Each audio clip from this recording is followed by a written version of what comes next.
Welcome to Bangla medium. আজকে আমরা জানব সিলেবাল সম্পর্কে।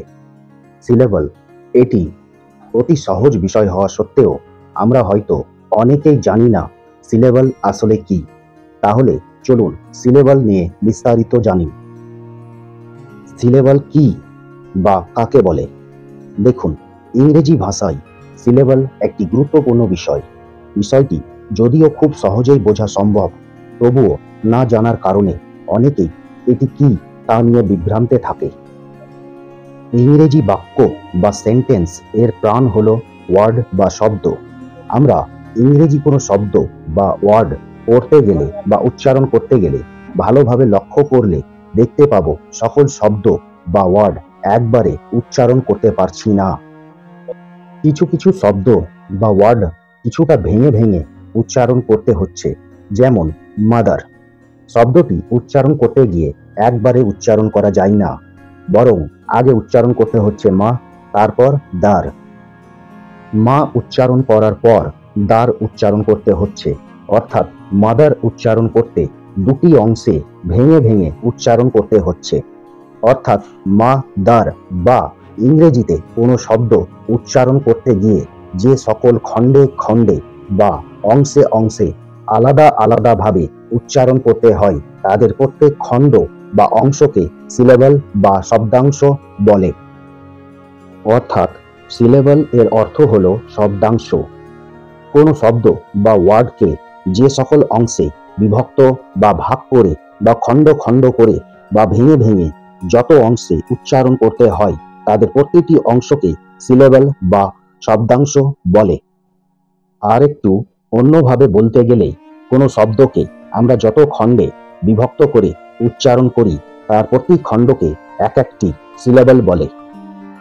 সিলেবল বা শব্দাংশের গুরুত্ব হচ্ছে, সিলেবল বা শব্দাংশ উচ্চারণের ক্ষেত্রে বিশেষ ভূমিকা পালন করে। কোনো শব্দ বা ওয়ার্ডকে শুদ্ধভাবে পড়তে গেলে বা উচ্চারণ করতে গেলে সিলেবল সম্পর্কে সঠিক ধারণা থাকা প্রয়োজন। স্পোকেন ইংলিশ এ সিলেবল বা শব্দাংশ অতি গুরুত্বপূর্ণ একটি বিষয়। শব্দের উচ্চারণ ঠিক রাখতে, শুদ্ধভাবে বানান লিখতে এবং শব্দাংশ উচ্চারণ সঠিক করতে সিলেবল বিশেষ ভূমিকা পালন করে। কোনো শব্দ বা ওয়ার্ডকে শুদ্ধভাবে পড়তে গেলে বা উচ্চারণ করতে গেলে সিলেবল সম্পর্কে সঠিক ধারণা থাকা প্রয়োজন। স্পোকেন ইংলিশে সিলেবল বা শব্দাংশ অতি গুরুত্বপূর্ণ একটি বিষয়। শব্দের বাক্য শ্রুতি মধুর করে পড়তে সিলেবল বা শব্দাংশের সম্পর্কে ধারণা থাকা আবশ্যিক। এবারে আসছি সিলেবলের প্রকারভেদে। তার আগে একটু বলি, আমরা কোনো শব্দ বা ওয়ার্ড উচ্চারণ করতে গিয়ে ভালোভাবে খেয়াল করলে দেখতে পাবো কিছু শব্দ বা ওয়ার্ড মাত্র একটি খণ্ডে বিভক্ত করে উচ্চারণ করতে হচ্ছে। কিছু শব্দ বা ওয়ার্ড দুটি খণ্ডে বিভক্ত করে উচ্চারণ করতে হচ্ছে। কিছু শব্দ তিনটি খণ্ডে বিভক্ত করে উচ্চারণ করতে হচ্ছে। আবার কিছু শব্দ তিনের বেশি অংশে বিভক্ত করে উচ্চারণ করতে হচ্ছে। উচ্চারণের এই খণ্ডগত ভিন্নতার কারণে সিলেবল বা শব্দাংশকে চারটি ভাগে ভাগ করা হয়েছে, যথা মনোসিলেবল, ডাইসিলেবল, ট্রাইসিলেবল, পলিসিলেবল। মনোসিলেবল হলো যে ওয়ার্ড এ একটি মাত্র সিলেবল থাকে তাকে মনোসিলেবল বলে। এখানে মনো কথাটির অর্থই হলো এক। যেমন cat, rat, bat, mat, pen, dog ইত্যাদি। একটু খেয়াল করে দেখুন, এই শব্দগুলি একবারেই উচ্চারণ করা যাচ্ছে, কোথাও থামতে হচ্ছে না। ডাইসিলেবল হলো যে ওয়ার্ড এ দুটি সিলেবল থাকে তাকে ডাইসিলেবল বলে। এখানে ডাই কথাটির অর্থই হলো দুই। যেমন ডক্টর, এটি দুবারে উচ্চারণ করতে হচ্ছে, অর্থাৎ দুটি সিলেবলে উচ্চারণ করতে হচ্ছে। প্রথমে ডক, তারপরে টোর, ডক্টর, ডক্টর। ব্রাদার, এটিও দুবারে উচ্চারণ করতে হচ্ছে, অর্থাৎ দুটি সিলেবলে উচ্চারণ করতে হচ্ছে। প্রথমে ব্রা, তারপর দার, ব্রাদার।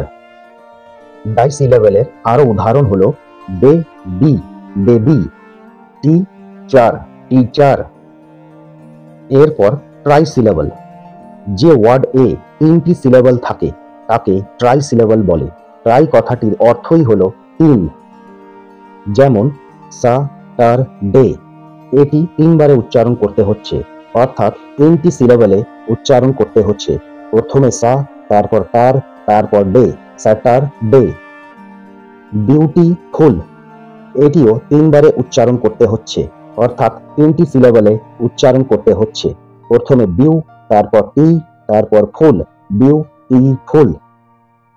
ট্রাই সিলেবলের আরো উদাহরণ হলো আমব্রেলা, আমব্রেলা, কোম্পানি, কোম্পানি। এরপর পলিসিলেবল, যে ওয়ার্ডে তিনটির বেশি সিলেবল থাকে তাকে পলিসিলেবল বলে। পলি মানে হলো একাধিক, অর্থাৎ তিনের বেশি হলে আমরা পলিসিলেবলে চলে যাব। যেমন এক্সামিনেশন, এক্সামিনাশন, এটি চারবারে উচ্চারণ করতে হচ্ছে, অর্থাৎ এটি চারটি সিলেবলে উচ্চারণ করতে হচ্ছে। প্রথমে এক্সা, তারপরে মি, তারপর না, তারপর শোন, এক্সামিনেশন।